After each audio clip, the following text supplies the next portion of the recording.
Hello my dear brothers and sister. आज आपका science का पेपर था। आपका साइंस का पेपर हो चुका भाई। ये रहा विज्ञान का। इसका सॉल्यूशंस देखेंगे हम, ठीक है।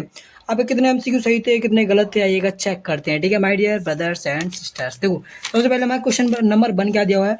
किसी पेंसिल को जल में तिरछा करके डुबोते हैं तो उसका जल में डूबा हुआ भाग न डूबा हुआ बाहरी भाग की तुलना में तिरछा दिखाई पड़ता है। इसका कारण क्या, कारण है भाई इसका। तो इसका जो आंसर होने वाला है वो हमारा होने वाला है क्या, ऑप्शन नंबर बी, यानी कि जो अपवर्तन के कारण होता है, ठीक है। अब हम देखेंगे एमसीक्यू नंबर टू। देखो एमसीक्यू नंबर टू क्या दिया हुआ है। जब कोई व्यक्ति एक दर्पण में अपना चेहरा देखता है तो आकार में वह छोटा दिखाई देता है। दर्पण होना चाहिए भाई, इसका आंसर होना चाहिए जो दूसरे वाला है। इसका आंसर होगा हमारा ऑप्शन नंबर बी। किसके कारण, उत्तल दर्पण होना चाहिए उसके कारण, ठीक है। उत्तल दर्पण होना चाहिए, ठीक है, बिल्कुल भाई। अब देखो क्वेश्चन नंबर दूसरा क्या, तीसरा क्या बोल रहा है एमसीक्यू। निकट दृष्टि दोष से पीड़ित एक व्यक्ति को सही दृष्टि के लिए किस लेंस का उपयोग करना चाहिए। भाई निकट निकट दृष्टि दोष है तो उसे कौन सा लेंस यूज करना चाहिए। तो इसका आंसर है ऑप्शन नंबर सी, अवतल लेंस, ठीक है, बिल्कुल अवतल लेंस का यूज करना चाहिए अगर किसी को निकट दृष्टि दोष है तो। अब चौथा देखो, एक कांच में त्रिभुजाकार प्रिज्म से गुजरने के बाद श्वेत प्रकाश की किरण विक्षेपित होकर अपने सभी अवयवी रंगों में विक्षेपित हो जाती है तो सबसे अधिक विचलन वाला रंग होता है। तो सबसे अधिक विचलन कौन सा रंग करता है। तो इसका आंसर ऑप्शन नंबर डी है कि बैंगनी रंग सबसे ज्यादा विचलित होता है। अब अगर समान प्रतिरोधों को किस समायोजन में सबसे अधिक प्रतिरोध प्राप्त होता है।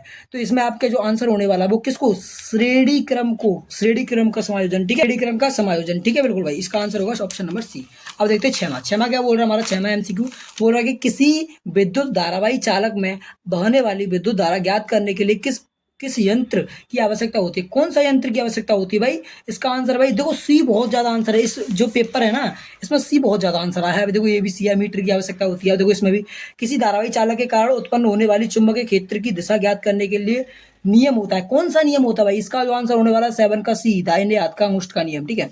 अब देखते हैं आठवां, निम्न में से कौन सा एल्कोहलियम प्रक्रियात्मक समूह है। तो भाई इसमें आपका आंसर देखना है और आठवें का। तो कौन सा भैया ये बताना कौन सा एल्कोहल है। तो एल्कोहल में क्या था, ओ चाहता, तो इसका आंसर ऑप्शन नंबर सी होने वाला है, ठीक है, बिल्कुल है। अब देखते हैं नौमा। नौमा देखो, नौमा क्या बोल रहा है हमारा क्वेश्चन, बोल रहा है सोडियम क्लोराइड के जलीय विलयन के विद्युत अपघटन से तीन उपयोगी उत्पाद बनते हैं।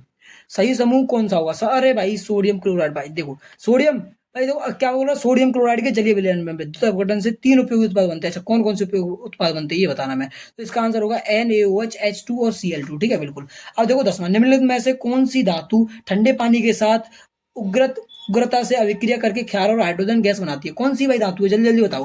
तो इसका आंसर आपने सोडियम लगाया होगा तो बहुत अच्छी बात है, क्योंकि आपको पता है जैसे सोडियम में अगर हम पानी से इसे भिगोते हैं तो क्या होता है, यानी कि आग लग जाती है, ठीक है।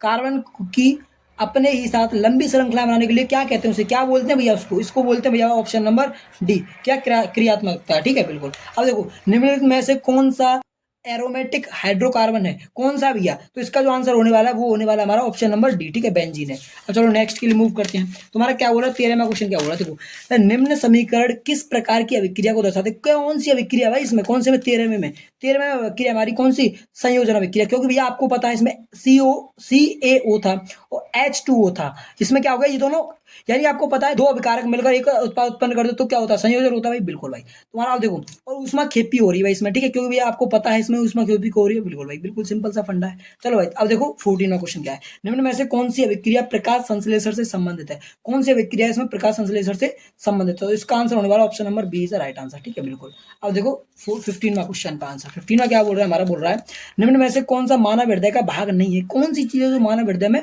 नहीं आती है। तो इसका आंसर होना है लसिका। लसिका कहाँ नहीं आती है भाई, लसिका तो आती नहीं है भाई मानव हृदय में, ठीक है, बिल्कुल। अब मानव रक्त में शर्करा स्तर नियंत्रित होता है, किससे नियंत्रित होता है भाई। तो इसका आंसर होने वाला डी, किससे, इंसुलिन से, ठीक है, इंसुलिन द्वारा। हाँ देखो पौधे में निषेचन के पश्चात बीजांड परिवर्तित होते हैं, किस में भैया, जल्दी जल्दी बोलो। इसका आंसर आपने क्या लगाया है, आपने अगर ए लगाया होगा तो बिल्कुल सही है, बीज में, ठीक है, बिल्कुल भाई। हमारा नेक्स्ट देखो, हमारा नेक्स्ट क्या, मंडेला मेंडल मेंडल मेंडल के अनुसार यदि मटर के लंबे तने वाले पौधे का संकरण बौने तने वाले पौधे से कराया जाए तो F1 पीढ़ी के पौधे होंगे। F1 पीढ़ी के पौधे कौन से होंगे। तो इसका आंसर होने वाला ए, ठीक है, लंबे तने वाले होंगे। अब देखो नेक्स्ट क्या है, निम्नलिखित चित्र में ए पुष्प के किस भाग को दर्शाता है। ए जो ए ये दर्शा रहा है, ये क्या है, ये क्या भैया। अरे भाई साहब कितना इजी क्वेश्चन दिया है, कितना इजी क्वेश्चन दिया हुआ है, ठीक है, option number A is the right answer. बीजांड को दर्शा, ये बीजांड होता है ना, ठीक है।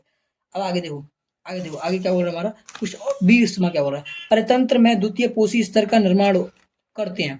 तो परितंत्र में द्वितीय पोषी स्तर का निर्माण कौन करता है भाई? जल्दी जल्दी से इसका आंसर अगर आपने ये लगाया होगा प्राथमिक होता तो बिल्कुल राइट। अब देखो नेक्स्ट क्या हमारा, एक उत्तल लेंस से किसी वस्तु का वास्तविक तथा आवर्धित प्रतिबिंब बनने का किरण आरेख बनाइए। किरण आरेख बनाना था। उत्तल दर्पण के कोई दो उपयोग लिखिए। ठीक है, दो दो नंबर का आ रहा है भाई क्वेश्चन। ठीक है, समझ रहे भाई? बिल्कुल यार, इतना इजी मस्त पेपर आया, लेकिन भाई थोड़ा सा हार्ड है, मैं समझ सकता हूँ, बट इतना भी हार्ड नहीं जितना आप सोच रहे थे। ठीक है, अब अग्रिम सूर्योदय क्या है, इसका संक्षिप्त वर्णन कीजिए भाई। ये इसका संक्षिप्त वर्णन करना, ओम का नियम आ गया भाई, ये तो आता ही आता है, ये तो भाई एकदम डन है, ये तो आता ही आता है। कुछ आपने देखे होंगे पीवाई की, तो इसमें आता ही आता है ओम का नियम तो बहुत ज्यादा। ठीक है, अब इसमें ऐसे आपके 3-3 नंबर के, 4-4 नंबर के क्वेश्चन, कहाँ 4-4 नंबर के, 2-2 नंबर के रहे। तो समझाते श्रेणी भाई, देखो आपको दिख रहा होगा, मैंने भाई ये पहले ही आपको बता दिया था, आपको थंबनेल भी दिख रहा होगा वीडियो में। ठीक है, कितना भाई पहले बता दिया था, और यही एग्जाम आया था सजाती श्रेणी वाला। ठीक है, इसके लिए मैंने स्पेशल वीडियो बनाया था।